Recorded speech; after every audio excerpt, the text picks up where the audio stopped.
Vu de l'extérieur, t'as toujours eu genre un petit body de barmaid, là. Ben, j'étais une petite barmaid. T'as été barmaid? J'ai été barmaid, pas longtemps parce que j'ai commencé T'as le casting. J'ai travaillé assez rapidement en humour. Là. J'ai commencé à faire l'école, je venais d'avoir 21 ans. Oui, mais c'est d'ailleurs parce que je travaillais dans un bar que quelqu'un m'a recruté pour aller à l'école de l'humour parce que je travaillais dans un bar à Val-d'Or. C'est pas ton rêve à toi de dire, OK, moi, je vais rentrer là. Ben, c'était mon rêve, mais il était inaccessible parce que, tu sais, moi, je suis la petite fille, qui a eu comme philosophie familiale. Là. On est né pour un petit pain, tu sais. Puis moi, j'étais comme, mais non, moi, je vais acheter à la boulangerie, puis tu vois, du pain, on va en faire en tabarouette, puis... Puis ta grand-mère t'a élevé. Oui, ma grand-mère m'a élevé. Puis là, ça, je travaillais dans le bar, tu sais. Puis là, je disais ça, tu sais, que je voulais être humoriste, puis tout ça. Puis là, il y a un monsieur, il s'appelle Richard, qui venait de Montréal, travaillait dans la région.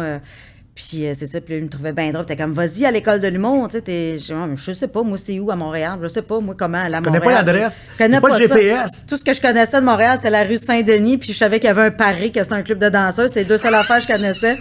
Ça, la ronde, puis le stade olympique. Puis ça, Paris, c'était pas le projet. C'était pas ça que tu voulais faire. Non, vraiment pas. Mais j'avais hâte d'arriver à Montréal pour aller voir ça chez Paris. Là, ça me fascinait. Moi, j'avais hâte d'aller voir ça et danseuses. Mais tout ça pour dire que... Tu été? Ben oui, j'étais allée. J'ai fait 500$ le premier soir. Non. Fait que là, il y a un monsieur. Il y a monsieur Richard, bon samaritain, tu sais, qui me dit, puis lui, il est dans quarantaine. Là, il dit, ben ma femme, elle habite à Laval, elle travaille à l'Université de Montréal, parce que lui, il travaillait beaucoup sur la route, t'es pas toujours là-bas. Il dit, elle va te prendre en charge, puis elle va te déposer au métro, puis tu vas aller à l'école, puis le soir, quand tu finis l'école, reviens la rejoindre à l'université, puis... fait que ça a été ça pendant 1 mois. Elle m'a vraiment, tu sais, starté dans la vie, là. Elle m'a hébergé. Toi, t'es cute, jeune barmaid, 20 ans. Là, t'as un gars qui prend un verre dans un bar qui te dit... Ah ouais, viens-t'en à Montréal, ma petite fille. Ouais. Fait que moi, je vois juste 2 histoires. Un, la crainte que c'est juste un vieux melon de cochon qui, tout ce qu'il veut, c'est de pogner le cul. Puis deuxièmement, sa femme, je sais pas l'histoire qu'il a contée, mais tu sais, hey, j'ai ramassé une petite barmaid au Saguenay, mais pas au Saguenay, mais en Abitibi, mais on va en garder à la maison.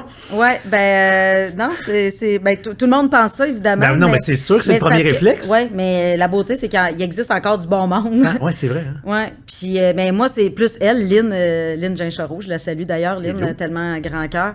Écoute, c'est parce que moi, mon chum arrive chez nous, là, justement, là, puis il l'avait pas vraiment averti tant que ça, tu sais, je veux dire, il est venu travailler une fin de semaine, le dimanche, il m'a ramené, là, tu sais, puis moi, je suis arrivée là-bas, tout ce que j'avais dans la vie, c'était 20 ans, 14$, puis une caisse avec mon linge dedans. Là, ben du vouloir. Ben du vouloir. Puis j'avais dit à ma famille, mes amis, regarde, je vais essayer l'école, si ça marche pas, au pire, je reviendrai, là, c'est tout, là, je m'essayais, là, tu sais, mais je suis pas quelqu'un de très ambitieux, puis tout ça, tu sais, fait que j'étais pas partie avec des, je vais devenir la plus grande humoriste de tous les temps, là, c'était pas ça, là, tu sais, je vais comme moi, c'est ça, tu sais, moi, j'ai toujours fait mes petites affaires, puis tu sais, ces petits trains vont loin, là, tranquillement, là, tu sais, je me faufile, puis je fais mes affaires.